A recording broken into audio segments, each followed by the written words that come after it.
Okay, we're here with Ron Sutherland from Sutherland Audio, and we're here to ask him a few questions about his new phono stage. But before that, I just wanted to talk a little bit about your days with Martin Logan. Okay, fine. Okay. Martin Logan just had his 25th anniversary a couple of years ago. That's and right. how the years slip away. Yeah. And so we had our introductions here at CS about 25 years ago. And Gail Sanders and I started Martin Logan together when you used our middle names. Right. His middle name is Martin and my middle name is Logan. Yeah. We thought that combination sounded good. Plus, we figured if we screwed it all up, our names wouldn't be ruined. and we could start over again, right. and nobody knew who we were. Yeah. So that was part of our strategy. Sure. And it turned out that Martin Logan did very well, so we didn't have to dodge the names. Right. Okay. So after you parted ways, obviously. Yes. Did you ever start a speaker manufacturing company at all, or did you not ever design speakers Well, I again? had some non-compete agreements there. Sure. And I really like electronics. Right. And so I was glad to leave speakers behind and do electronics. Okay. All right. And really one of the benefits of Martin Logan was that I got to know so many people in the industry. Right. Yeah. And so that was all the reviewers and the distributors and the dealers and the manufacturers. So and it so was a that, stepping stone that into- really yeah. was very helpful. So I wasn't just a cold start into the electronics business. Sure. Okay, can you tell us a little bit about the phono block? It would be my pleasure. Thank you. Okay. I have 4 models in my phono preamp line. And so I'm a phono specialist. I decided that would be specialize in phono reproduction and do that well and leave other areas to other experts. And this is a flagship model introduced here at the show. We got the Ortofon people and the cable people and the speaker people invited me to join them, and I'm glad to be a part of their front-end demonstrations. This is called the phono block, as in kind of a mono block. It's a play on that word. This is a mono preamp each. So it's a stack of 2, one for each channel. And it's my flagship model. I decided I was just going to make a phono preamplifier the way I wanted to. This is like for my home use. My other models, they can be my products that I sell. Sure. I thought, well, what do I want to make for me? I made this. So I didn't have any market considerations. Because sometimes the market will tell you to do things that really are not very good ideas. They're not very appropriate, and you need to ignore them. Right. So I'm very short on features. I don't like features because features get in the way of performance sometimes. So here's the power supply, and here's the audio board. This is a monophono preamp. So by making a monophono preamp, I can have a very simple, neat, tidy layout. Optimal and simplicity for the signal path is my philosophy. Too much stuff in there is going to get in the way of the sound.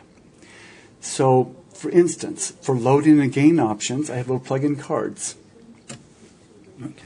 So instead of putting a whole pile of options on with a big old switch, that's a mess for the signal to go through. Sure. I keep it absolutely simple. Very clever. So how many cards does phono stage ship with? I ship with 3 of these, which is 6 loading options, and 2 of these, which is 4 gain options. And I ship with blank cards, so you can put your own resistors in and own capacitors. So, it is as a designer, it's my privilege to make a lot of design decisions. Sure. And I leave some decisions to you, you know? And I leave those decisions, you can put special loading, special resistors, that's your choice. Right. Okay. So we have not features, but still the options. Now here's another deal. Into that same socket, you can plug a white noise generator.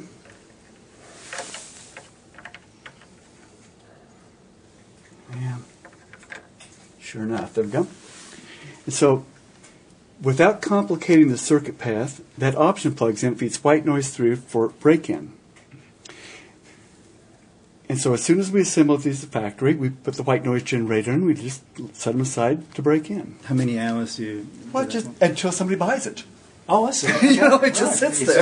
It's just Okay. there. Excellent. Okay. And we use that feature here. Everyone else did that. Yeah, I mean, it just sits there. And the distributor can do that, too, for their stock or dealers. Yeah, yeah. Okay. And we use that feature Wednesday night before the show here. We had the whole system burning in with white noise while we were we're going to open the show on Thursday. Yeah. Terrific. Yeah. Now, can I ask you, Sutherland's always been known for battery-powered phono stages. However, this one's an AC-powered unit. Yes. Can you tell me what happened there? What did you Well, decide to I do? have 2 battery-powered models and 2 AC-powered models. And the reason for the battery is isolation from the AC power line for purity of the signal path. So if I can do an equivalent level of isolation with AC power, that's what this was about. Not everybody wants to mess with batteries. That's right. They don't. There's a recharging issue, and then the Well, batteries. my batteries are always primary cells. They're Duracells, and you throw them away. They're alkalines. Right. But not everybody wants to do that. Right. And so this is a product. It's an alternative. Sure. And plus, another advantage here is that you get to leave it on all the time. Okay. For it's always warmed up and ready to go. Sure. Okay. But either way, people want batteries, fine. If they want AC, they have that choice. Sure. Thank you. Ron has just shown me a device which is amazingly simple and it's very, very effective, and it's called a timeline. Can you just show us the timeline? Thank you, Edgar. This is a timeline. It's been on the market maybe for a couple, 3 years now. It's a check turntable speed device, like a strobe disc, only it's opposite. It throws timing marks on the wall. So the timing marks are laser projected on the wall, and when the turntable speed is correct, those timing marks don't move.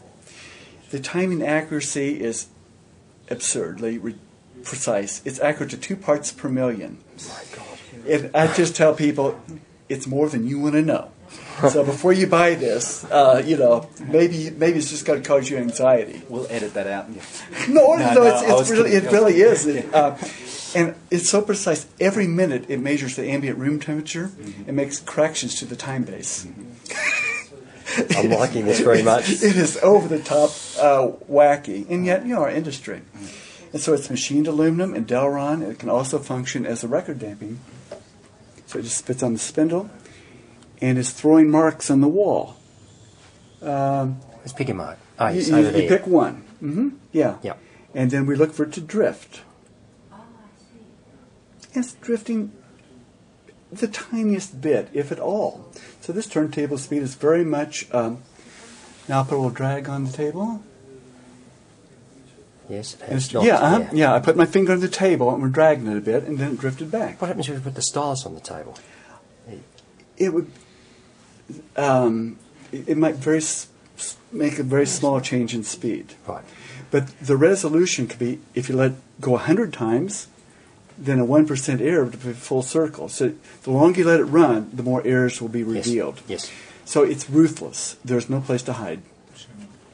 What's really good about it at the moment, it's hitting right on the edge there. Yes. And I've got a good reference point for it, so Yeah. it's looking pretty good. For each one period of revolution is 1.8 seconds, and over that 1.8 seconds, it throws out 8 spots. So one of them, of the 8, will be conveniently located to a reference. Right. This retails for $400 US. Don't make much money on each one, but it does. It's fun to get them out for people to enjoy. Sure. When did this product come out? About 2 years ago. Okay. Yeah. Well, thank you, Ron. My pleasure. Thank Okay. you.